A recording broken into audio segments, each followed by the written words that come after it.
வந்திருக்க யாவருக்கும் இயேசு கிறிஸ்துவின் நாமத்தில் அன்பின் வாழ்த்துதலை தெரிவித்துக் கொள்கிறேன். சந்தோஷமாக இருக்கீங்களா? சந்தோஷமாக இருக்கீங்களா? அங்கிள் அப்படின்றாங்க, சத்தமே வெளியே வராமல் சொல்கிறாங்க. சந்தோஷமாக இருப்பது நல்லது. ஏன்னா நம் தேவன் இன்றும் ஜீவனோடு இருக்கிறார். கர்த்தருடைய வார்த்தைக்கு நேராக நம்முடைய கவனத்தை திருப்புவோம். தானியேலின் புஸ்தகம் 1ஆம் அதிகாரம் 8வது வசனம். எடுத்தவர்கள் யாராவது ஒரு சத்தத்தை உயர்த்தி வாசியுங்கள்.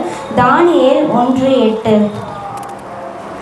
தானியேல் ராஜாவின் போஜனத்திலும் அவன் பானம் பண்ணும் திராட்சரசத்தினாலும் தன்னை தீட்டுப்படுத்தல் ஆகாதென்று தன் இருதயத்தில் தீர்மானம் பண்ணிக்கொண்டு தன்னை தீட்டுப்படுத்தாதபடி பிரதானிகளின் தலைவனிடத்தில் வேண்டிக் கொண்டார். ஆமென்.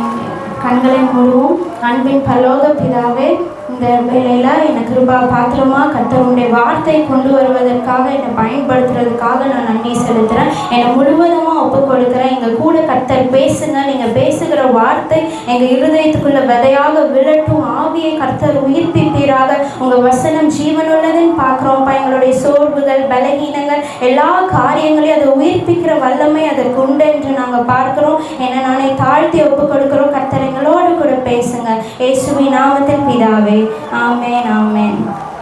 தானியேல் ராஜாவின் போஜனத்தினாலும் அவர் பானம் பண்ணும் திராட்சரசத்தினாலும் தன்னை தீட்டுப்படுத்தல் ஆகாதென்று தன் இருதயத்தில் தீர்மானம் பண்ணிக்கொண்டு தன்னை தீட்டுப்படுத்தாதபடி பிரதானிகளின் தலைவனிடத்து வேண்டிக் கொண்டான். தானியேலோட வாழ்க்கை ஒரு அசைக்கப்படாத ஒரு வாழ்க்கை. சிறைப்பட்டு போகிறதுக்கு முன்பாக எருசலேமில் நிச்சயமாக என்ன இருந்திருக்கும்? போர் இருந்திருக்கும், யுத்தம் இருந்திருக்கும். சிறைப்பட்டு போகிறதுக்கு முன்பாக ஆலயத்தில் இருக்கிற எல்லா சகல நல்ல பொருட்கள் என்ன பண்ணிட்டாங்க? சாலமோனுடைய ஆலயத்தில் இருந்த நல்ல விலை உயர்ந்த பொருட்கள், பனிமுட்டுகளை நேபுகாத் நேச்சரால் அது கொள்ளையடிக்கப்பட்டு போனதை நம்ம பார்க்குறோம். அதுவும் மாத்திரம் இல்லை, அநேக ஜனங்கள் என்ன பண்ணாங்க? கொள்ளையாக பாபிலோன் தேசத்துக்கு கொண்டு போகப்பட்டாங்க. ஆனால் நமக்கு தானியேல் அப்படின்னா என்ன ஞாபகம் வரும் எடுத்தோன்னே? சிங்கங்களின் வாய்க்கு தப்பினவர், தூதனை இறங்கினார், வாயை கட்டினார், அதனால் சிங்கங்கள் அவனை சாப்பிடலை. இதுதான் நம்மளுடைய காரியம். ஆனால் ஒரு அடிமையாக வந்தவனை கர்த்தர் என்ன பண்ணுறாரு? சொப்பனத்தை வியாக்கியானம் பண்ணுகிற ஆசீர்வாதத்தை, சொப்பனத்தையும் சொல்ல முடியும், சொப்பனத்துடைய அர்த்தத்தையும் சொல்ல முடியும், அதனுடைய வியாக்கியானத்தையும் என்ன பண்ண முடியும்? தானியேலால் பண்ண முடியும். ஒரு அடிமையாக வந்தவனை கர்த்தர் இவ்வளவாய் உயர்த்தினார். ஆமென், ஆமென், ஆமென். ஏன் அடிமைகளாக கொண்டு போகப்பட்டாங்க? உங்களுக்கு தெரியுமா வரலாறு? எதுக்கு ராஜாக்கள் புஸ்தகம்லாம் படிச்சுட்டு? ஏன் படிச்சுட்டேன்னு எனக்கே சில நேரம் அதை படிக்கும்போது தலைகிருக்குன்னு சுத்தம். என்னப்பா சொல்ல வரீங்க? ஏன்ப்பா இத்தனை ராஜாக்களா? ஐயோ அப்படின்னு இருக்கும். ஆனால் இதனுடைய பின்னணி நமக்கு மிகவும் முக்கியம். ஏன் அடிமைகளாக கொண்டு போகப்பட்டாங்க அப்படின்னா, எசேக்கியா ராஜா நம்ம எல்லாருக்கும் தெரியும். அந்த எசேக்கியா ராஜா வாழ்ந்த காலத்தில் கர்த்தர் அவங்களை ஆசீர்வதிக்காத ஆசீர்வாதம் ஒன்றுமே இல்லை. செல்வத்திலையும் கனத்திலும் பேர் புகழ்லையும் எசேக்கியாவை கர்த்தர் ஆசீர்வதித்தார். அவருடைய பேர் உலகம் முழுவதும் அந்த நாட்களில் பரவிற்று. ஆனால் தூர தேசத்திலிருந்து பாபிலோன்லேருந்து சில ஆட்கள் வருகிற வேளையில் தன்னிடத்தில் ராஜ்யத்தில் காணப்படாத பொக்கிஷம் ஒன்றுமே இல்லையா, எல்லாவற்றையும் திறந்து என்ன பண்ணிட்டாரு? தன்னுடைய பெருமை நிமித்தம், அதை காமித்தது நிமித்தம் ஏசாயாவுடைய தீர்க்கதரிசியினால கர்த்தருடைய வார்த்தை உண்டாகி என்ன சொல்கிறாரு? நீ இப்படி காமிச்சதுனால நீ என்ன பண்ண மாட்ட? உன்னுடைய குமாரர்களின் பிள்ளைகள் என்ன பண்ணுவாங்க? பாபிலோன் தேசத்துக்கு அடிமைகளாக விற்கப்படுவாங்க. அவங்க உன்னை சேவிக்க மாட்டாங்க, நீ அவங்கள சேவிப்ப, நீ அவங்களுக்கு அடிமையாக போவ. நாட்கள் ஆச்சு. நாட்கள் ஆகும்போது யோயாக்கீம் ராஜாவுடைய காலத்தில் 3ஆம் வருஷத்தில் நேபுகாத் நேச்சர் கர்த்தருடைய வார்த்தையின்படியே வந்து எருசலேமை முற்றுகை போட்டு தன்னுடைய இருக்கிற எல்லாரையும் என்ன பண்ணான்? சிறை பிடித்துட்டு போனான். இதுக்கு வந்து ஒரு பேக்ரவுண்ட். எத்தனை பேரை எடுத்துகிட்டு போயிருப்பான்னு நினைக்கிறீங்க? சொல்லுங்க. எத்தனை பேரை நேபுகாத் நேச்சர் எடுத்துட்டு கொண்டு போயிருப்பான்? ஒரு கிட்டத்தட்ட 10,000 20,000 கணக்கு பைபிள் நமக்கு காமிக்குது. 20,000 ஜனத்தை கொள்ளையாக எருசலேம்லேருந்து பாபிலோனுக்கு சிறைப்படுத்திட்டு கொண்டு போனோம். அதில் யாரெல்லாம் இருக்காங்கன்னா, யோயாக்கீம் ராஜா, அவனுடைய தாய், அந்த அரண்மனையில் இருக்கிற எல்லா பிரதானிகள் நல்ல பராக்கிரமசாலிகள், ஞானத்தில் நிறைந்தவர்கள், பராக்கிரமசாலிகளே 10,000 பேர் அவன் என்ன பண்ணான் எடுத்துக்கொண்டான். யுத்தம் பண்ணக்கூடிய ஜனத்தில் ஒரு 1000 பேரை என்ன பண்ணான் எடுத்துக்கொண்டான். யாரெல்லாம் நல்லா உயர்ந்து இருக்காங்களோ எல்லாரையும் எடுத்துக்கொண்டான். ஆனால் வசனம் போடப்பட்டிருக்கு, தேசத்தில் ஏழைகளை அல்லாமல் யாருமே மீதியா இல்லையா. அப்போ யாரை விட்டுட்டு போயிருக்கான்? ஏழைகளை விட்டுட்டு போயிட்டு எல்லாரையும் என்ன பண்ணால் எடுத்துகிட்டு போயிட்டான். அதில் யார்? தானியேலும் அவருடைய 3 நண்பர்கள் அதில் ஒன்று. 20,000 இவங்களும் யார்? இந்த 4 பேரும் யார் இருக்கிறாங்க? தானியேலை நீங்கள் என்ன நினைக்கிறீங்க? அவன் ஒரு ராஜ குலத்தில், ஒரு ராயல் ஃபேமிலியில் பிறந்தவர் தானியேல். நல்ல வெல் எஜுகேட்டட், நல்ல படித்தவர்.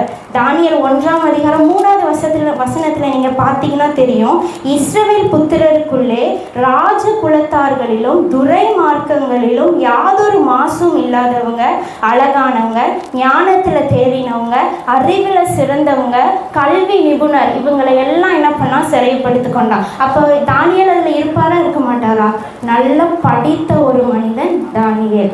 ஆனால் டீன் ஏஜில் சிறைப்பட்டு கொண்டு வரப்பட்டாங்க. சரி, உள்ளே வருகிற வேலையில் அந்த ராஜ்யத்துக்குன்னு சில ரூல்ஸ் அண்ட் ரெகுலேஷன்ஸ் இருக்குது. இப்போ ராஜன் பிரதர் கிட்ட ஒரு வேலைக்கு போகிறோம் அப்படின்னா, ராஜன் பிரதர் நல்லா இந்த கார்பெண்டர் ஒர்க்கெல்லாம் பண்ணி நல்லா சூப்பராக ரீச் ஆகிட்டாங்க, நல்லா ஃபெமிலியர் ஆகிட்டாங்க. இப்போ ஆட்களை எடுக்கும்போது அவங்க என்னதான் சொல்லுவாங்க? கண்டிஷன்ஸ் போடுவாங்களா மாட்டாங்களா? டே இங்கே பாரு, 9 மணிக்கு நீங்கள் என்ன பண்ணுற இருக்கிற, நீ சாப்பிட்றியோ சாப்பிட்லையோ அது எனக்கு பிரச்சனை இல்லை. 9 மணிக்கு நீ துண்டை காணும் துணியை காணும், நீ என்கிட்ட நீ வந்துடணும். நான் வேலை செய்கிற வரைக்கும் நீ ஃபோனை என்ன பண்ணக்கூடாது, எடுத்து கொயான்னு பேசிட்டு அங்கே எங்கே போகக்கூடாது. நான் என்ன எடுத்து தர சொல்கிறேனோ அதை நீ எடுத்து தர சொல்லணும். நேற்றுக்கு நான் அவங்களுடைய அம்மணி பாக்ஸை நான் திறந்து பார்த்தேன். திறந்து பார்க்கும்போது ஒவ்வொரு அணி வித்தியாசமாக இருந்தது. அப்போ நான் யோசிச்சு பார்த்தேன், ஒரு வேளை நான் ராஜன் அங்கிளுக்கு கீழே நான் வேலை செஞ்சுருந்தேன்னா ஒரு ஆணியை எடுனா நான் ஒரு ஆணி எடுத்து கொடுத்து அந்த ஆணியினாலே மண்டையிலே போடுவாங்க அப்படின்னு யோசிச்சேன். அத்தனை ஆணி இருக்குது, ஒன்றுமே புரிய மாட்டேங்குது.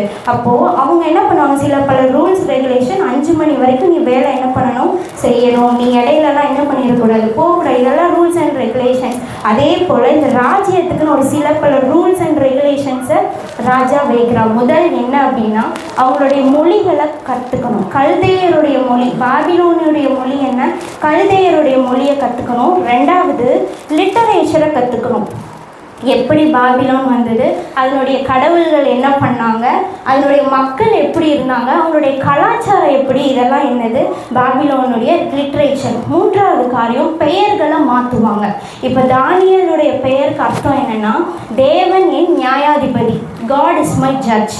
ஆனால் என்ன பேரை மாற்றிட்டாங்கன்னா, பாகாலுடைய பேரை கிரீக் வேர்டில் அது பேல் அப்படின்னு அழைக்கப்படும். அந்த பேலை முன்னாடி வச்சு பெல் ஷார் தன்னுடைய கடவுளை எடுத்துட்டு அவங்க கடவுளை உள்ள வைக்கிறாங்க. இந்த 3 காரியங்களுக்கும் தானியேலும் அவனுடைய நண்பர்களும் ஒத்து போகிறாங்க. ஆனால் 4வது காரியம்னு ஒன்று வருது, உணவு. நமக்கு உணவு தான் என்னது முக்கியம். எனக்கெல்லாம் உணவு தான் முக்கியம். அதுவும் நல்ல விலை உயர்ந்த ஹோட்டல், விலை உயர்ந்ததுன்னா கண்டுக்கவே மாட்டேன், ஃபஸ்ட்டு நான் கிளம்பிடுவேன்.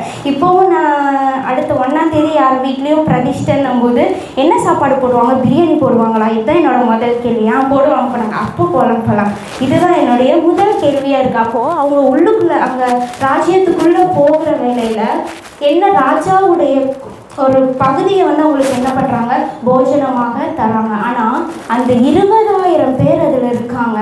ஆனால் 19,996 பேர் என்ன பண்ணுறாங்க, அதில் பங்கேற்கிறாங்க. ஆனால் இந்த 4 பேர் மாத்திரம் என்ன பண்ணுறாங்க, எதிர்த்து நிற்கிறாங்க. எனக்கு இது வேண்டாம். ஏன் வேண்டாம்? அந்த உணவில் அப்படி என்ன இருக்கும் உங்களுக்கு தெரியுமா? யூதர்கள் ரத்தம் கலந்த உணவை என்ன பண்ண மாட்டாங்க, சாப்பிட மாட்டாங்க. அசுத்தமான விலங்குகளை அவங்க சாப்பிட மாட்டாங்க. நம்ம பன்றி, குதிரை இதெல்லாம் பாபிலோனியரில் கறிகளாக சாப்பிடுவாங்க. ஆனால் அதை யூதர்கள் என்ன பண்ண மாட்டாங்க, சாப்பிட மாட்டாங்க. கர்த்தர் அதை அருவருக்கிறார்.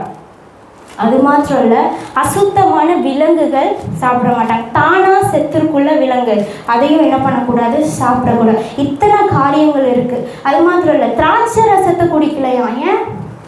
யூதர்கள் மெயினாக திராட்சை ரசத்தை தான் குடிப்பாங்க. முதல் அற்புதமே என்ன, கானா ஊரில் கல்யாணம். உங்களுக்கு தெரியுமா, அந்த கல்யாணத்துக்கு சாப்பாடு சாப்பிட்றத விட விலை உயர்ந்த நல்ல ஒரு உயர்தர திராட்சை ரசத்தை ரவுண்டாக கொடுப்பாங்களாம். First round, second round, third round இதெல்லாம் முடிச்சுட்டு தான் ஆகாரத்துக்கு போவாங்க. அப்போது நல்ல ஒரு திராட்சை ரசத்தை அவங்க வேணான்னு சொல்கிறாங்க. ஏன் தெரியுமா? பாபிலோனுடைய திராட்சை ரசம் அது உள்ளுக்குள்ளே போக போக அது விஷம் கலந்ததாக இருக்கும். அது குடிக்கும்போது தன்னுடைய நேச்சுரலாக இது வந்து நேச்சுரலான காரியம், தன்னுடைய இருதயத்தை மங்க பண்ணும், சிந்தனைகளை டல் பண்ணும். இதெல்லாம் அறிந்து இதுக்கு உணவு ஒரு பக்கம் இருந்தாலும் கர்த்தருக்கு பயந்து தன்னை பரிசுத்தமாக தானியேல் காத்துக்கொண்டான். ஆமென். யோசேப்பை பார்க்குறோம், வெளிப்புறமாக தன்னை காத்துக்கொண்டான்.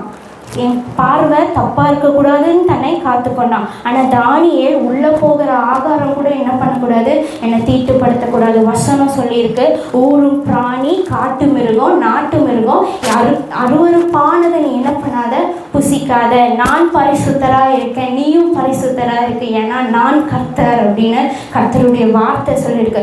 தானியேல் இதில் மிகவும் வைராக்கி. யோசிச்சு பாருங்களேன், நல்ல ஒரு தீர்மானத்தில் ஒரு வித்தியாசம். அந்த 19,996 பேர் போல இல்லை, இவன் ஒரு வித்தியாசம். வைராக்கியத்தில் ஒரு வித்தியாசம். ஒரு நாள் 2 நாள் சாப்பிட்ற காரியம் இல்லை, 3 வருஷம் இதை சாப்பிடணும். இந்த உணவை, ராஜா கொடுக்குற உணவை இந்த ட்ரைனிங் முடிகிற வரை 3 வருஷம் என்ன பண்ணணும், சாப்பிடணுமா. ஆனால் இந்த 3 வருஷம் அவங்களுடைய வைராக்கியத்தை பாருங்களேன், அவங்களுடைய தீர்மானத்தை பாருங்களேன், எவ்வளோ வித்தியாசமாக இருக்குல்ல.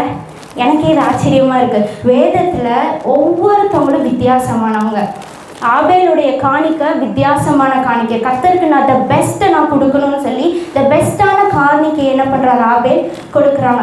ஆபிரகாம் விசுவாசத்தில் வித்தியாசம். நடக்கவே முடியாது, அசாத்தியமான காரியம், இது நடக்கவே முடியாதுன்னும் போது கர்த்தரை நம்பி அந்த விசுவாசத்தை பாருங்களேன், விசுவாசத்தில் ஒரு வித்தியாசம். நோவாவை பாருங்களேன், கீழ்ப்படிதலில் ஒரு வித்தியாசம். மழையை பார்த்ததில்ல, அவ்வளோ பெரிய பேலையை எப்படி செய்யணும்னு தெரியாது, கர்த்தருடைய வார்த்தைக்கு கீழ்ப்படிந்து அத்தனை ஜனங்கள் அசோசிப்பட்டு இருக்கிறாங்க. அவர்கள் மத்தியில் எவ்வளோ அழகாக அவர் இருக்கிறாரு. கர்த்தருடைய வார்த்தைக்கு கீழ்ப்படிதலில் நோவாயின வித்தியாசமாக இருக்கார். யோபுவை எடுத்துக்கோங்களேன், கர்த்தரை நம்புவதில் ஒரு வித்தியாசம். தன்னிடத்துல எல்லாமே போயிடுச்சு. ஆடு மாடு 10 100லாம் இல்லை, 2000 3000 5000 7000 ஏர்மாடுகள், கேமல்ஸ், இது எல்லாமே இருக்குது. எல்லாமே போச்சு. தன்னுடைய பிள்ளைகளே என்ன பண்ணாரு, கொடுக்குறாரு. ஆனாலும் என்ன சொல்கிறாரு, கர்த்தரிடத்துல நன்மை பெற்றனா நம் தீமையை பெற வேண்டாமா. என்ன ஒரு வித்தியாசமான நம்பிக்கைன்னு பாருங்களேன். வித்தியாசமாக இருக்குது அவங்களுடைய நம்பிக்கை. அது மாத்திரம் இல்லை, அவர் என்னை கொன்று போட்டாலும் நான் அவர் மேலே நம்பிக்கையாக இருப்பேன். இதுதான் யோபுவோட நம்பிக்கையில் ஒரு வித்தியாசம். தாவீது எல்லாவற்றிலும் வித்தியாசம். ஆடு மேய்க்கிறதுலேயே வித்தியாசம், அரண்மனைக்கு கொண்டு போனாலும் வித்தியாசம், அரண்மனையிலேயும் துரத்தி விடப்பட்டு போனாலும் வித்தியாசம், சவுல் கைக்கு தப்பிச்சு ஓடுறதுலேயும் ஒரு வித்தியாசம், அப்சலோமால துரத்தப்படும் போது வித்தியாசம். அவர் என்ன தெரியுமா சொல்கிறாரு, நான் கர்த்தரை எக்காலத்திலும் ஸ்தோத்தரிப்பேன், அவர் துதி எப்பொழுதும் என் வாயில் இருக்கும். இன்னைக்கு கர்த்தர், இன்னைக்கு உன் தேவ பிள்ளையை, இன்னைக்கு நீங்கள் எல்லாம் வந்திருக்கீங்க கர்த்தருடைய வார்த்தையை கேட்க. கர்த்தர் சொல்கிறது என்ன தெரியுமா, நீங்கள் வித்தியாசமாக இருங்க, நீங்கள் வித்தியாசமாக இருங்க. கர்த்தர் உங்களை வேறு பிரித்திருக்கிறா, உங்களை முன் குறித்திருக்கிறா, உங்களை அழைத்திருக்கிறா. மற்ற பிள்ளைகளை போல வாழ்வதற்கு நம்ம கிடையாது. நம்மளை வேறு பிரிச்சிட்டார். You are different, live different அப்படின்றார். நீ வித்தியாசமானவன். வித்தியாசமானவன் எப்படி வாழுவான், வித்தியாசமாக வாழ்வான். உலகம் வித்தியாசமானவனை ரொம்ப நேசிக்கும். ஒரு சின்ன பிள்ளை, ஒரு 3-4 வயசு பொண்ணு தேசத்தில் இருக்கிற அனைத்து பேரை சொல்லுது. இது முடியாத காரியம். அதை ஒரு வித்தியாசமாக பார்த்து ஒரு கின்னஸ் ரெக்கார்டை என்ன பண்ணுறான், கொடுக்குறான். தண்ணி கடியில் ஒரு குழந்தை ரொம்ப நேரம் இருக்குது, கொடுத்த டைமுக்கும் மேலே இருக்குது. இது ஒரு என்னது, கின்னஸ் ரெக்கார்ட். தன்னுடைய இள பருவத்தில் ஞானம் நிறைந்து புதிய கண்டுபிடிக்கும் போது அவங்களுக்கு எப்படி இருக்குது, வித்தியாசமாக இருக்குது. இன்னைக்கு நீங்களும் நானும் கர்த்தர் சொல்கிறது தான், வித்தியாசமாக இருங்க. தானியேல் யார்கிட்டையும் போய் சொல்லலை, கர்த்தர் என்னோடு இருக்கிறார், நான் வித்தியாசமானவன் யார்கிட்டையும் சொல்ல. சின்னதான ஒரு இடத்துல அவர் ஆரம்பிக்கிறோம். பிரதானி கிட்ட சொல்கிறார், எனக்கு இது வேண்டாம்ப்பா. ராஜா கிட்ட போய் சொன்னாரா, எனக்கு இந்த உணவு வேண்டாம், எனக்கு இந்த திராட்சை ரசம் வேண்டாம், ராஜா கிட்ட போய் சொன்னாரா? இல்லை, ஒரு பிரதானி கிட்ட என்ன பண்ணுறாரு, சொல்கிறாரு வேண்டாம் அப்படின்னும் போது அந்த இடத்துல கர்த்தர் தயை பாராட்டியது நிமித்தம் அந்த பிரதானியே போய் ராஜா அவன் இடத்துல கொண்டு போய் விட்டானான். அந்த ராஜா அவன் இடத்துல பேசி பார்த்ததுல இருக்கிற எல்லாரை காட்டிலும், எல்லா ஜோசியக்காரரை காட்டிலும், எல்லா ஞானிகளை காட்டிலும் இவங்களை மிகவும் உயர்ந்ததாக அவர் என்ன பண்ணார் பார்த்தார். 10 மடங்கு சமர்த்தராய் பார்த்தாரா. எவ்வளோ ஒரு அழகாக இருக்குல்ல. நீங்கள் வித்தியாசமாக இருக்கணும். வித்தியாசமாக இருக்கணும் என்பது கர்த்தரும் என்ன பண்ணுறாரு, விரும்புகிறாரு. வித்தியாசமாக இருக்கிறது ஈஸியாக கஷ்டமா? எனக்கு பதில் சொல்லுங்கள். உலக பிரகாரமாக வித்தியாசமாக இருக்கிறது ஈஸி. எப்படி? நான் படித்து ஒருவேளை என் உடல் நல்லா இல்லைன்னா மேக்கப்புக்கு போய் ஹேரை ஸ்டைல் பண்ணி, ட்ரெஸ்ஸை ஸ்டைல் பண்ணி, ஜீன்ஸ் பேண்ட்டை போட்டு வித்தியாசமாக என்னால் ஆக முடியும். ஆனால் ஆவிக்குரிய வாழ்க்கையில் வித்தியாசமாக இருக்க முடியுமா? நம்ம கிட்ட இருக்கிற வித்தியாசம் என்ன? இப்போ அங்கிள் கார்பெண்டரில் வித்தியாசமாக இருக்காங்க. அதே இது ஆவிக்குரிய விஷயத்தில் என்ன நம்மக்கிட்ட வித்தியாசம் இருக்குது? யோசிச்சு பாருங்கள். நான் என்ன வித்தியாசமாக இருக்கேன்னு யோசிச்சு பாருங்கள். அது மாத்திரம் என்னோட கூட மத்தேயு 5ஆம் அதிகாரம் திருப்பிக் கொள்ளுங்கள். ஆவிக்குரிய வாழ்க்கையில் கர்த்தர் எப்படி வித்தியாசமாக இருக்க சொல்கிறாருன்னு நான் சொல்ல ஆசைப்படுகிறேன். மத்தேயு 5ஆம் அதிகாரம் 39வது வசனம். மத்தேயு 5:39. நான் உங்களுக்கு சொல்கிறேன், தீமையோடு எதிர்த்து நிற்க வேண்டாம். ஒருவன் உன்னை வலது கன்னத்தில் அறைந்தால் அவனுக்கு மறு கன்னத்தையும் திருப்பிக் கொடு. உன்னோடு வழக்காடி உன் வஸ்திரத்தை எடுத்துக்கொள்ள வேண்டும் என்று இருக்கிறவனுக்கு உன் அங்கியையும் விட்டுக்கொடு. இது என்னது? ஆவிக்குரிய வித்தியாசம். உலக பிரகாரமான வித்தியாசம் வாழ முடியும். இதில் டெய்லியும் எல்லாருமே என்ன பண்ணணும்? போராடி கொண்டே தான் இருக்கும். ஒருவன் உன்னை ஒரு கன்னத்தில் அறைந்தால் மறு கன்னத்தை திருப்பி காட்ட முடியுமா நம்மளால்? ஒரு கன்னத்தை அடிச்சுட்டா எப்படி நீ என்னை அடித்து அடுத்த ஸ்பாட்லேயே நம்மளுடைய கை என்ன பண்ணும்? என்னையே எப்படி அடிப்பேன், என்னை அடிச்சிருவியா? அடிக்கிறது மட்டும் இல்லை, வாய் என்ன பண்ணும்? வாக்குவாதம் பண்ணும். ஆனால் கர்த்தர் என்ன தெரியுமா சொல்கிறாரு?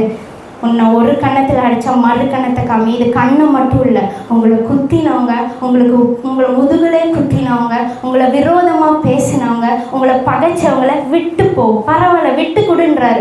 ஒரு கன்னத்தில் தானே அரைஞ்சாங்க, ஒரு தடவை தானே உன்னை பேசினாங்க, பரவாயில்ல, இன்னொரு தடவை பண்ணினாலும் பண்ணட்டும், இன்னொரு கன்னத்தையும் காமிச்சுக்கோ அப்படின்றாரு. 1 மைல் தூரம் நடந்தால் 2 மைல் தூரம் நடன்றார். உன்கிட்ட வஸ்திரத்தை கேட்டால் அங்கேயும் என்ன பண்ண குடு அப்படின்றார். எவ்வளோ ஒரு வித்தியாசமாக இருக்கிறது. இது கஷ்டம். உள்ளதென்றும் இல்லாததென்றும் சொல்லுங்கள். இதுக்கு கீழே வருது, சத்துருக்களை சிநேகியுங்கள். பண்ண முடியுமா?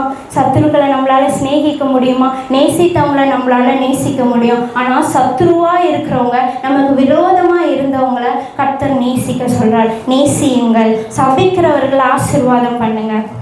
ஒரு பெண்மணி இருந்தாங்க. எதிர்த்த வீட்டுக்காரங்க என்ன பண்ணுவாங்களா, டெய்லி எழுந்திரிச்சு தூசிச்சுட்டே இருப்பாங்களாம்.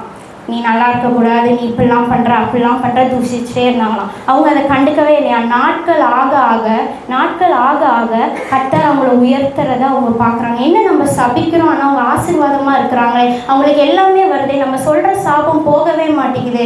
அவங்களே அதை பார்த்து சோர்ந்து போய் விட்டுட்டாங்களாம். உங்களை சபிக்கிறவங்கள மனதார ஆசீர்வதிங்க, சந்தோஷமாக ஆசீர்வதிங்க. பரவாயில்ல, நாங்கள் உங்களை ஆசீர்வதிக்கிறோன்னு சொல்லுங்கள். நன்மை செய்யுங்க. உங்களை துன்பப்படுத்துவாங்கல்ல, வார்த்தையினாலையும் செய்கையினாலையும் துன்பப்படுத்துகிறவங்களுக்காக ஜெபம் பண்ணுங்க. கர்த்தர் இதை தான் சொல்கிறார். இதில் தான் ஒரு வித்தியாசம் நமக்கு வேணும். ஜெபம் பண்ணி பாருங்களேன். கர்த்தர் லெகுவாய் மாற்றி விடுவார். எங்களை எல்லாவற்றிலும் உப்பா இருங்க, வெளிச்சமாக இருங்க, இதெல்லாம் கர்த்தர் சொல்லுகிறார். அதே இது 5ஆம் அதிகாரம் 16வது வசனம் விதமாக சொல்லுது, மனுஷர் உங்கள் நற்கிரியைகளை கண்டு பரலோகத்தில் இருக்கிற உங்கள் பிதாவை மகிமைப்படுத்தும்படி உங்கள் வெளிச்சம் அவர்களுக்கு முன்பாக பிரகாசிக்க கடவுது. இன்னைக்கு நம்மளுடைய நற்கிரியை பார்த்து பிதாவை மகிமைப்படுத்தணும். நம்ம பேச்சை பார்த்து பிதாவை மகிமைப்படுத்தணும். அதனால தான் கர்த்தர் இன்னைக்கு வந்திருக்கிற ஒவ்வொரு இடத்துலையும் இன்க்ளூடிங் நீ என்ன சொல்றாரு? வித்தியாசமா இரு. உன் கண் வித்தியாசமானதை நோக்கட்டும், உன் வாய் வித்தியாசமானதை பேசட்டும், உன் காது வித்தியாசமானதை நோக்கட்டும். உன் கால் எல்லாரும் உலகத்துக்கு ஓடுறாங்க, ஆனா உன் கால் தேவனுக்காக ஓடட்டும். யூடியூப், ஃபேஸ்புக், அநேக காரியங்கள் இருக்கு. இப்ப எதை திறந்தாலும் ஓப்பனா போடுறாங்க. எல்லாம் நம்மளை பார்த்து இன்னும் அசுசிப்படுத்திக்க முடியும். இனியும் நம்மளை என்ன பண்ணிக்க முடியும்? நம்மளுடைய அபிஷேகத்தை நம்மளே அவிச்சிக்க முடியும். ஆனால் கர்த்தர் சொல்லுகிறது என்னவென்றால், நீ என்ன பண்ண? வித்தியாசமாக இருப்பீங்களா? இப்படின்றாங்க. ஓகே, குடும்பத்தில் ஒரு வித்தியாசத்தை கர்த்தர் சொல்லுகிறான். வித்தியாசமாக இருங்க குடும்பத்தில். இன்றைக்கும் எங்கள் எதிர்த்த வீட்டு ஆண்டி எங்களை பார்த்து சொல்லுவாங்க, இந்த பையன் ரொம்ப நல்ல பையனாக இருக்கான், எல்லாமே வாங்கி கொடுக்குறான், ஃபேமிலியை நல்லா கவனிக்கிறான் அப்படின்றாங்க. எப்படி தெரியுது? அவங்களுடைய பார்வைக்கு வித்தியாசமாக தெரியுது. ஏன்? எதிர்த்த வீட்டில் டமால் டிமால்னுது. நாளைக்கு என் பிள்ளையை நான் எடுத்துகிட்டு போய் நான் நிற்கிறேன், பெரிய சண்டை, கேட்டை டம்முன்னு அடிக்கிறாங்க. அவங்க அப்பா இருக்கிற பெரிய சுத்தியில் எடுத்துகிட்டு வந்து பிள்ளையை அடிக்க போகிறாங்க. அப்போது நான் பிள்ளைய வச்சுருக்கிறேன், கேட்டை அடித்த அடியில் பிள்ளை பயந்துருச்சு. அப்போது இந்த குடும்பம் எப்படி இருக்குது? உலகத்தின் குடும்பத்தை போல இருக்குது. கர்த்தர் அந்த குடும்பத்தை, நம்ம குடும்பத்தை அப்படி இருக்க சொல்லலை, நம்ம குடும்பத்தை வித்தியாசமாக இருக்க சொல்கிறாரு. நம்ம குடும்பம் வித்தியாசமாக இருக்கணும். யாருங்க குடும்பத்தில்? நீங்களும் நானும் நம்ம பிள்ளைகளும் இருக்கிறோம். ஒரே மாம்சமாக இருக்கணும். ஒரே மாம்சம் கர்த்தர் சொல்கிறார். விட்டு கொடுத்து போங்க, மன்னித்து போங்க. கர்த்தர் இதுதான் வித்தியாசம். குடும்பத்தில் வித்தியாசமாக இருக்கணும்னா விட்டு கொடுத்து போகிறதுல எந்த தப்புமே இல்லை, மன்னிச்சு போகிறதுல எந்த தப்புமே இல்லை. மூன்றாவது நபரை நம்மளால் விட்டு கொடுக்கறது கஷ்டம். ஆனால் ஒரே மாம்சமாக இருக்கிறாங்க. என்னுடைய மாம்சம்னா அது என்னுடைய கணவர் மாம்சம். ரெண்டு மாம்சமும் இணையும்போது கர்த்தருக்கு ஒரே மாம்சமாக தான் என்ன பண்ணுறாரு? அவரை பார்க்குறாரு. அப்போ விட்டு கொடுத்து போங்க, ஒத்து போங்க, மன்னிச்சு போங்க. இதெல்லாம் கர்த்தர் வித்தியாசமாக இருங்க அப்படின்றாங்க. அது மாத்திரம் இல்லை, யோசேப்பு கூட பல இதை தாண்டி தான் அவர் என்ன பண்ணார்? சிங்காசனத்துக்கு போனார். தாவீது பல இதை தாண்டி தாண்டி தாண்டி தான் நிலையான சிங்காசனத்துக்கு போனார். ஆனால் தானியேலை கர்த்தர் அழகாக உயர்த்தினார். ஏன் தெரியுமா? எடுத்த தீர்மானத்தில் ஒரு உறுதி. மனதில் நம்ம தீர்மானம் எடுக்கிறோம், அந்த தீர்மானத்தில் ஒரு உறுதியாக இருங்க. தானியேல் தன்னை தீட்டுப்படுத்தல் ஆகாது என்று தன் இருதயத்தில் தீர்மானம் பண்ணி அதை ஆக்ஷனாக என்ன பண்ணுறான்? வெளியே கொண்டு வரான். அதை தன்னுடைய பிரதானி கிட்ட போய் சொல்லி வேண்டிக் கொண்டான் அப்படின்னு வசனம் சொல்லுது. இன்னைக்கு நம்மளும் இருதயத்தில் என்ன பண்ணுறோம்? தீர்மானம் எடுக்கிறோம். பிரிங் இட் டு ஆக்ஷன்ஸாக கொண்டு வாங்க. நீங்கள் என்னென்னலாம் தீர்மானம் எடுக்கிறீங்க? ஒரு நாளில் காலையில் எந்திரிச்சோன்னே தீர்மானம் எடுங்க, இந்த நாளில் நான் இதெல்லாம் பண்ண மாட்டேன். வேண்டானா வேண்டாம். தானியேல் அதை தான் பண்ணார். எனக்கு இது வேண்டானா வேண்டாம், என் கண் இதை பார்க்குதா, வேண்டானா வேண்டாம், நான் இன்னைக்கு நான் எடுக்க மாட்டேன். நான் ரொம்ப சாப்பிட்றேன்னா வேண்டானா வேண்டாம். தொண்டையில் சில நேரம் நம்ம கத்தி வைக்கிறது நல்லது. வசனம் அதுதான் சொல்லுது. சில நேரம் ஆசைப்பட்டு வாங்குகிறோம், ஆனால் சிலவற்றுக்கு நம்ம வேண்டானா வேண்டாம், நம்ம ஒத்து போகணும். அதனால தான் பவுல் சொல்கிறார், எல்லாவற்றையும் எனக்கு அனுபவிக்க முடியும், ஆனால் எல்லாமே எனக்கு தகுதியாக இராது. இந்த உலக ஜனங்களை போல எல்லாவற்றையும் நம்ம அனுபவிக்க முடியும். நம்ம தேவன் காசுக்கு பஞ்சமாக கொடுக்குறாரு, பட்டினியாக போடுறாரு, வறுமையாக கொடுக்குறாரு. மற்ற ஜனங்களை காட்டிலும் நம்ம வேலைகளை ஆசீர்வதிக்கிறார், நம்ம கையின் பிரயாசங்களை ஆசீர்வதிக்கிறார். அப்போது எல்லாவற்றையும் எனக்கு அனுபவிக்க தகுதி இருக்குது. நல்ல உலக ஜனம் போல் நான் மூவி போக முடியும், உலக ஜனம் போல் வேண்டதை நான் வாங்கி சாப்பிட முடியும், உலக ஜனங்கள் போல் நான் வஸ்திரத்தை உடுத்த முடியும், உலக ஜனங்களை போல் நான் தலைகளை சீவி பின்னி கொண்டு என்னால் போக முடியும். ஆனால் இவைகளை எல்லாம் எனக்கு தகுதியாக இராது. எது தகுதி? நம்ம இந்த பூமியில் இருக்கிற நாட்கள் கொஞ்ச காலம்தான். அந்த கொஞ்ச காலத்தில் தகுதியாக வாழ்ந்து பாருங்களேன், அது தேவனுக்கு பிரியமாக இருக்கும். தேவன் அதனால தான் தானியேலை சொல்கிறார், நீ மிகவும் பிரியமானவன். கர்த்தருடைய பார்வைக்கு எப்படி தெரிகிறான் தானியேல்? மிகவும் பிரியமானவனா. நீ கேட்டுக்கொள்வதற்கு முன்பாகவே நான் உனக்கு கட்டளையிட்டேன். நீங்கள் மிகவும் அவருடைய கண்ணுக்கு பிரியமாக இருக்கணும்னா தீர்மானம் எடுத்ததை நிறைவேற்றுங்க. நீங்கள் என்ன தீர்மானிக்கிறீங்களோ அதை நிறைவேற்றுங்க. நான் குடும்பத்தில் சண்டை போட மாட்டேன், குடும்பத்தில் நான் கோபப்பட மாட்டேன். சில நேரம் நாங்களே என்ன பண்ணுறோம்? கோபம் ஏதாவது ஒன்று சொன்னால் நல்லா தான் இருப்போம், என்னன்னே தெரியல, திடீர்னு ஏதோ ஒரு வார்த்தை விட்டு ஏதாவது ஒன்று ஆகி டக்குன்னு இன்னும் திடீர்னு கோபம் வருது ரெண்டு பேருக்கும். டக்குன்னு போய் ஒரு கொஞ்ச நேரம் வந்து பேசாமல் இருந்தாலும் அன்னைக்கு ராத்திரிக்குள்ளே அதை ஒப்புரவாயிரும். இதுதான் கர்த்தர் விரும்புகிற ஒரு காரியம். ஏன்னா கர்த்தர் குடும்பத்தை பரிசுத்தமாக வைத்திருக்கிறார், நம்மளுடைய சந்ததியை பரிசுத்தமாக வைத்திருக்கிறார். கர்த்தர் நம்மளுடைய வீடுகளில் உலாவுறா, கர்த்தர் நம்ம கூட இருக்கிறா. பரிசுத்த ஆவியானவரை என் கூட வாங்க வாங்க நம்ம சொல்கிறோம். கர்த்தர் எங்கள் கூட இருங்க, எங்கள் வீட்டில் இருங்க. சத்துரு உங்கள் வீட்டில் இருந்தால் ஒத்துப்பீங்களா? சாத்தா உங்கள் வீட்டில் இருந்தால் ஒத்துப்பீங்களா? அப்போ நம்ம செய்கிற காரியங்கள் குடும்பத்தை அஃபெக்ட் பண்ணும். நம்ம செய்கிற காரியங்கள் குடும்பத்தை அஃபெக்ட் பண்ணும். ஜாக்கிரதையாக எடுங்க, ஜாக்கிரதையாக முடிவெடுங்க. இப்போ நான் கோபத்தோடு வந்தேன்னா அது என்னுடைய கணவர் அஃபெக்ட் பண்ணும். நான் கோபமாக இருக்கிறதுலேருந்து என் பிள்ளை மேலே என் எரிச்சலை காமிப்பேன். கர்த்தர் கொடுத்த அழகான குடும்பத்தை நானே என்ன பண்ணிடுறேன்? உடச்சி போட்டுறேன். ரியலைஸ் பண்ணுங்கள், இது கர்த்தர் கொடுத்த குடும்பம். இணைந்து போகிறதுல தப்பு இல்லை, வித்தியாசமாக இருக்கிறதுல தப்பு இல்லை, கோபப்படுறதுல கொஞ்சம் வித்தியாசம். கோபப்படுங்க, ஆனால் சேர்ந்துருங்க. ஆமென் ஆமென். அது மாத்திரம் இல்லை, இன்னொரு காரியம், தானியேல் தன்னை தீட்டுப்படுத்தலையும். யூதர் காலத்தில் எதெல்லாம் தீட்டு அப்படின்னா, காட்டு விலங்குகள் தீட்டு, நாட்டு விலங்குகளில் சிலவற்றை தீட்டு, ஊரும் பிராணிகளை சிலது தீட்டு, தானா செத்தது தீட்டு, செத்தவங்களை போய் அடக்கம் பண்ணிட்டு வந்தவங்கள தொட்டா தீட்டு, 7 நாள் அவங்க என்ன பண்ண வேணுமா, சுத்திகரிக்கப்பட வேண்டும். ஒவ்வொருத்தவங்க தீட்டு தீட்டு தீட்டுன்னு பழைய ஏற்பாட்டு வசனத்தில் அதிகமாக தீட்டுன்னு போட்டிருக்காரு. ஆனால் புதிய ஏற்பாட்டு காலத்தில் எவைகள் எல்லாம் தீட்டு தெரியுமா? மத்தேயு 15வது அதிகாரம் என்னோடு கூட எடுத்துக்கோங்க. மத்தேயு 15ஆம் அதிகாரம் 18வது வசனம். யாராவது ஒரு சத்தத்தை உயர்த்தி வாசியுங்கள். 18, 19. வாயிலிருந்து புறப்படுகிறவை இருதயத்திலிருந்து புறப்பட்டு வரும், அவைகளே மனுஷனை தீட்டுப்படுத்தும். எப்படி எனில் இருதயத்திலிருந்து பொல்லாத சிந்தனைகளும், கொலைபாதகங்களும், விபச்சாரங்களும், வேசித்தனங்களும், களவுகளும், பொய் சாட்சிகளும், துஷ்டங்களும் புறப்பட்டு வரும். ஆமென். வாயிலிருந்து புறப்பட்டு வருகிறது தீட்டுப்படுத்தும். இருதயத்திலிருந்து இருதயத்தின் நினைவுகளை வாய் பேசும். பழைய ஏற்பாட்டு காலத்தில் சாப்பிட்றத கர்த்தர் தீட்டா பார்த்தாரு. ஆனால் இயேசு கிறிஸ்துவின் காலத்தில் இன்னும் கொஞ்சம் மேலே போய் உன் வாய் உள்ளே போகிறது ஒன்றும் பண்ணாது, ஆனால் உள்ளுக்குள்ளேருந்து புறப்பட்டு வெளியே வர்றது மனுஷனை என்ன பண்ணும், தீட்டுப்படுத்தும். பொல்லாத இருதயம் பம்பிங்க்கு மட்டும்தான் நம்ம நினைக்கிறோம். ஆனால் வேதத்தில் இருதயம் தான் சொல்லுது. உலகத்தில் மைண்டை சொல்கிறாங்க, மைண்டு தான் சிந்திக்குது, மைண்டு தான் தீர்மானம் எடுக்குது. ஆனால் வேதம் இருதயத்தை சொல்லுது. இருதயத்தை என்ன பண்ணணும், தீட்டுப்படுத்தாதீங்க. இருதயத்திலிருந்து பொல்லாத சிந்தனைகள் கிளம்புமா. இதில் விபச்சாரம், வேசித்தனம், இந்த காரியங்கள் எல்லாம் போட்டிருக்கு. ஒரு மனுஷன் எடுத்தோன்னே இவைகளெல்லாம் என்ன பண்ண மாட்டான், செய்ய மாட்டான். இவைகளை செய்யறதுக்கு முன்னாடி பல தடவை உட்காந்து யோசிப்பான், எப்படி செய்யணும்னு ஸ்கீம் போடுவான். இதெல்லாம் பண்ணிட்டு 10 தடவை ரிஹர்சல் பார்த்துட்டு தான் வெளியே போய் அந்த காரியத்தை செய்கிறானோ. அப்போது இருதயத்தை நம்ம என்ன பண்ணணும், பத்திரமாய் காத்துக்கொள்ளணும். கசப்பான வேர் முளைத்து எழும்பி உங்களை தீட்டுப்படுத்தாதபடி தேவ கிருபையினால உங்களை காத்துக்கோங்கன்றாங்க. கசப்பான வேர் நம்மளுடைய தனிப்பட்ட வாழ்க்கையில முளைக்கக்கூடாது, ஒருவருக்கு விரோதமாய் முளைக்கக்கூடாது. கசப்பான வேர் குடும்பத்தில் முளைக்கக்கூடாது, கசப்பான வேர் சபைகளில் முளைக்கக்கூடாது. இவைகளை எல்லாம் தீட்டுப்படுத்தும். நம்மளை தீட்டுப்படுத்தி தேவ கிருபையை இழந்து போவது என்ன பண்ணும், வழிவாசல்களை உண்டு பண்ணும். அது மாத்திரம் இல்லை, பொல்லாத யோசனைகள் தீட்டு.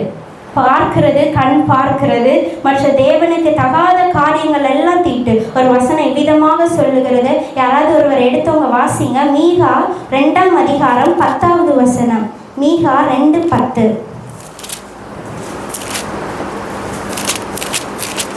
எழுந்திருந்து போங்கள், இது நீங்கள் இளைப்பாறும் இடம் அல்ல, இது தீட்டுப்பட்டது, இது உங்களை நாசப்படுத்தும், அந்த நாசம் மிகவும் கொடியதாக இருக்கும். ஆமென். வசனம் சொல்லுகிறது, எழுந்திருந்து போங்கள், இது நீங்கள் இளைப்பாறுகிற இடம் அல்ல. இந்த பூமிக்குரிய காரியத்தினுடைய மேன்மையில நீங்க சந்தோஷப்பட்டுட்டு இருப்பீங்கன்னா, பூமிக்குரிய அடுத்த காரியங்களை யோசித்து சந்தோஷப்பட்டு இருப்பீங்கன்னா, கர்த்தர் சொல்லுகிறது இதுதான், எழுந்திருந்து போங்க. அந்த இடத்தை விட்டு எழுந்திருங்க. எழுந்திருந்து போகும்போது, ஏன்னா அது நமக்கு இளைப்பாறுகிற இடம் அல்ல.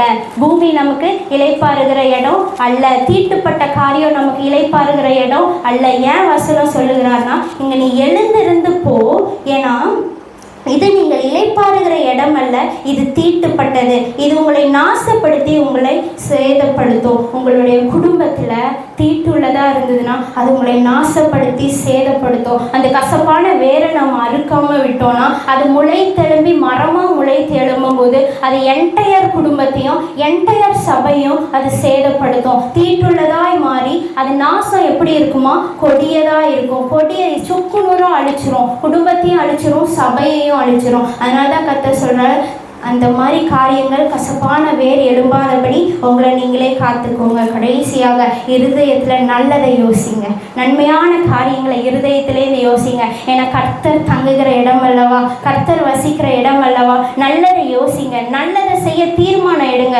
மற்ற எல்லாம் ஒதுக்க பிரயாசப்படுவோம், வேண்டானா வேண்டாம், இது வேண்டானா வேண்டாம். ஏன்னா வசனம் சொல்லுகிறது, எல்லா காவலோடும் இருதயத்தை காத்துக்கொள். பார்வோனுடைய இருதயம் கடினப்பட்டதான். ஏன் வேண்டாம் வேண்டாம் வேண்டாம், அவனுக்குன்னா விட மனசு இருக்கு, ஆனால் என்ன பண்ண முடியல, விட முடியல. ஜனங்களை விட மனசு இருக்கு. கர்த்தருடைய வார்த்தை உள்ளே போகும்போது ஜனங்களை விடணும் போது அந்த வார்த்தை உள்ளே போகுது. கர்த்தருடைய வார்த்தை உள்ளே போகும்போது அதை அவன் ஏற்றுக்கொள்கிறான், நான் விடுறேன்னு. ஆனால் கொஞ்சம் நேரம் ஆகும்போது தன்னுடைய மாம்சம் எழும்பி நான் விட மாட்டேன்றான். இன்றைக்கும் கர்த்தருடைய வார்த்தை நமக்கு உள்ளே போகுது, அதை வேண்டான்னு நம்மளால் என்ன பண்ண முடியல, விட முடியாதப்போ நம்ம இருதயம் கடினமாய் கடினமாய் கடினமாய் கல்லான இருதயமாக மாறிவிடும். அதனால தான் கர்த்தர் சொல்கிறாரு, கல்லான இருதயத்தை நான் நீக்கி சதையான இருதயத்தை நான் உனக்கு என்ன பண்ணுவேன், தருவேன். சதையான இருதயம் இருந்ததுன்னு வைங்களேன், புதிய இருதயம் போல இருக்கும். ஒருவன் கிறிஸ்துவுக்குள் இருந்தால் எல்லாம் புதிதாக இருக்கும். பழையவைகள் ஒழிந்து போன, பழைய இருதயம் ஒழிந்து போயிடும், பழைய ஜென்ம சுவாபம் ஒழிந்து போயிடும், பழைய கோபம் ஒழிந்து போயிடும், பழைய தர்க்கங்கள் ஒழிந்து போயிடும், பழைய வாக்குவாதங்கள் ஒழிந்து போயிடும். கிறிஸ்துவுக்குள்ள நம்மளுடைய இருதயத்தை கர்த்தர் புதிதாய் மாற்றுவார்.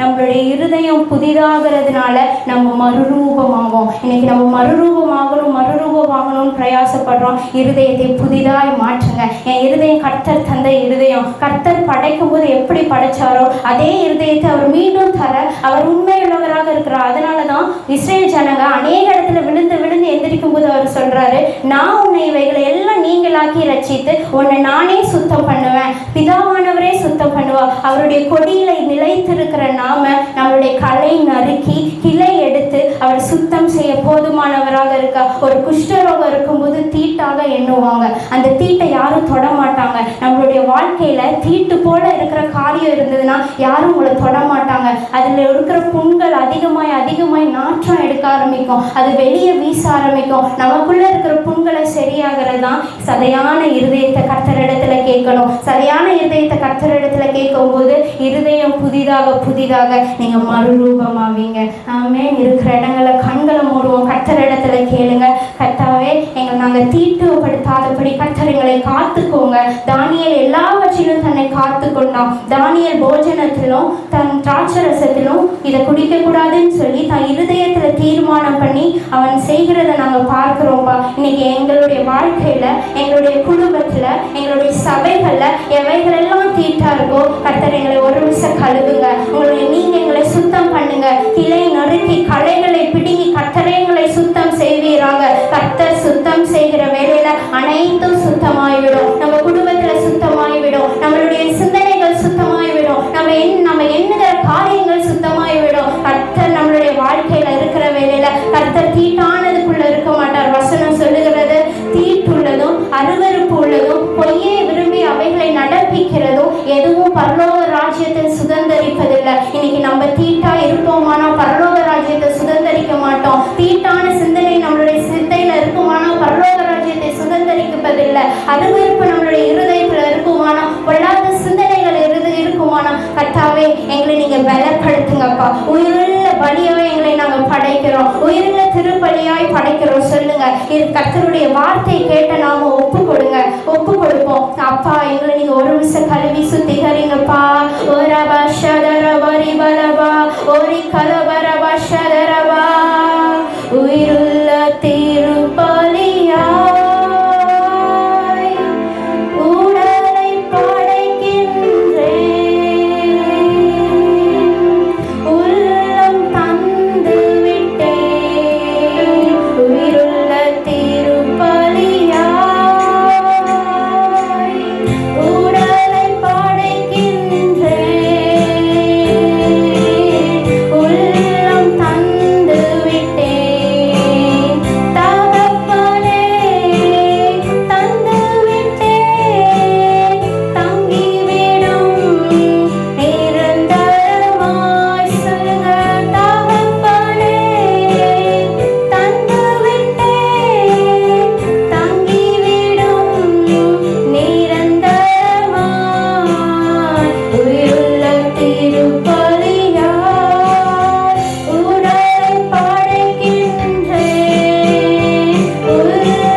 நாங்கள் எடுக்கிற தீர்மானங்கள் அது ஆசீர்வதிக்கப்பட்டதாக இருக்கலாம். விசேஷமாய் இந்த விபிஎஸ் காரியங்கள் நாட்களுக்கு நாம் வந்திருக்கிறோம். அதிகமாக இந்த விபிஎஸ் காரியத்துக்காக நாம் ஜெபிக்கும்போது ஆண்டவர் நம் மத்தியிலே அநேக காரியத்தை அற்புதத்தை செய்ய வல்லமை உடையவராக இருக்கிறார். அதுக்கான தேவைகளும் நமக்கு இருக்கிறது. அதுக்கு அவங்க ஜெபிப்போம். ஆண்டவர் பெரிய காரியத்தை செய்வார். அது உங்கள் தனிப்பட்ட ஜெபத்தில் ஜெபித்துக் கொள்ளுங்கள். அதை பிரயாசப்பட்டு எடுக்கிற எல்லா காரியத்தையும் கத்தருக்கு பொறுப்பெடுத்து நடத்த வேண்டும். ஆண்டவர் தொடர்ந்து நம்மளோடு கூட இருப்பாராக. ஆமென். ஹல்லேலூயா. நம்ம சேர்ந்து சொல்லுவோம்.